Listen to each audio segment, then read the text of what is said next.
老爸去世后，我就再也没有和姐姐联络。就讲哦，我们不孝啦，我们没有给他钱啦，他要吃我们不给他吃啦。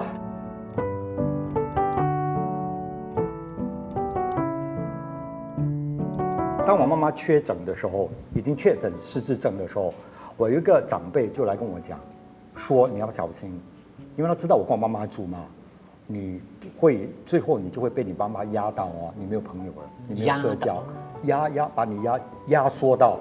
后来我发现真的是了，因为那个时候我妈妈哇，她一天可以打电话给我20-30次的嘞。然后6点完了，6点3我还没有到家，她就一直打电话来，所以就变成我放工就回家，我完全没有说出来。完全没了，即使美女如果约我sorry，我还是要回家照顾妈妈。没有，就是没有那个自觉性的话，你就会慢慢，你就会觉得你这个人越来越萎缩，就影响到你整体的我们所谓的mental health哦，很真实的，我觉得。所以家人之间的凝聚力很重要，对不，部长？对，可是你知道家庭凝聚力这个东西，不是说你现在要有哦，它就会有的。对，它是需要常年累积下来的，可能就是要从小就是家庭成员之间有没有那种互敬互重的那种的关系，它是长时间培养出来的，而不是说面对危机的时候，然后突然讲说，哎，我现在需要家庭凝聚力。为什么你们不在？为什么没有来帮我？大家像磁铁这样，大家就吸回来了。不可能没有的，有灾难的时候，大家都会萎缩，都会先想说，哎，该怎么办？可能对于那些经济上有问题的家庭，他们可能会说，哎，这个东西要需要多少钱啊？这应该是谁的责任？哎，好像记得你年轻的时候，好像妈咪更喜欢你嘞，是不是？现在应该是你多照顾一下他，可能这些东西全部都会旧账，全部就翻出来。对吗？对。我们有一个看护者，他好像面对同样的问题，我们来看看一下，就是看过我们视频节目之后呢，他的来信。好，我念一下哈。好，他这边写到，爸爸是在2010年患上心脏衰弱、鼻癌复发和失智症的。我每早在他醒来的时候都要赶紧去冲凉，冲凉房是没关的，因为我要不时看着他。有一次，当我洗完头睁开眼时，发现老爸不在床上，赶紧去找，原来他在另一间厕所小便，吓死我了。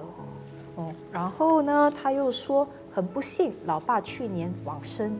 这段照顾的过程，家人并不支持我。姐姐已经结婚了，以家庭为重心，所以我都是一个人单枪作战。老爸去世后，我就再也没有和姐姐联络，只是简单的短信而已。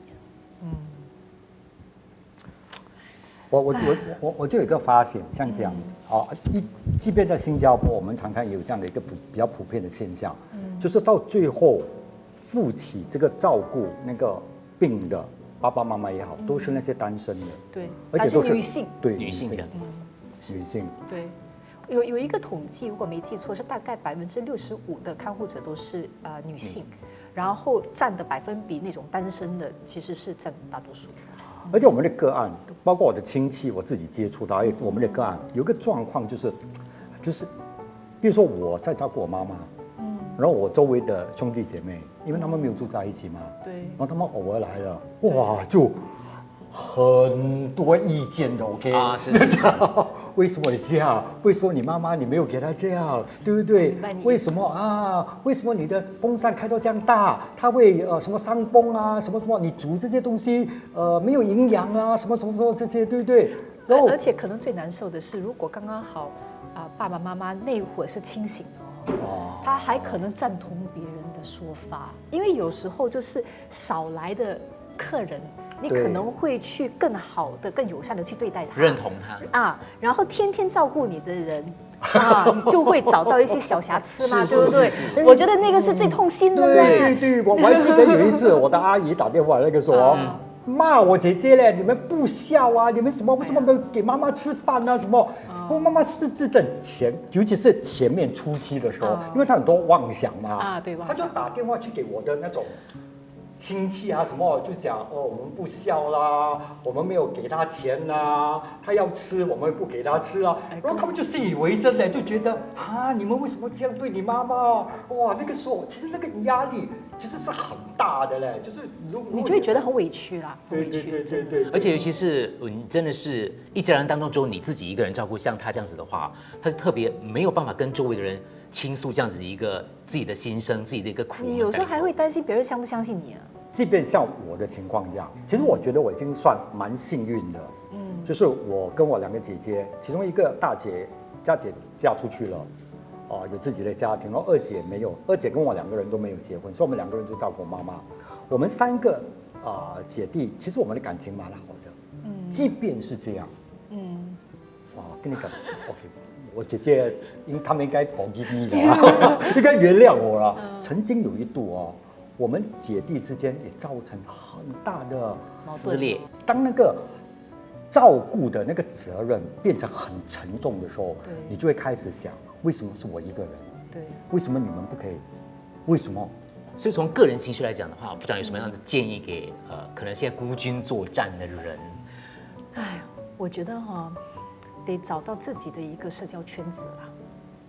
最好当然是如果可以找到其他的看护者，因为可能是大家因为有同样的这个遭遇所以可能更会理解彼此的这个处境。当然说的容易做得难了。对，所以其实政府在这方面在2019年的时候也公布了我们所谓的 Caregiver Action Plan 其中一块就是去设立这些在社区当中的一些支援小组。让这些看护者可以相互得到这个彼此的帮助啦，有一个倾诉的对象啦。其实这个就是对于他们自己的心理健康的一种帮助啦。是。因为只有当你自己能照顾好自己的时候，你才有那个能力去照顾一个人，特别是一个失智的人。所以我觉得可能从这个角度去切入，可能会有一些帮助。其实我觉得那个。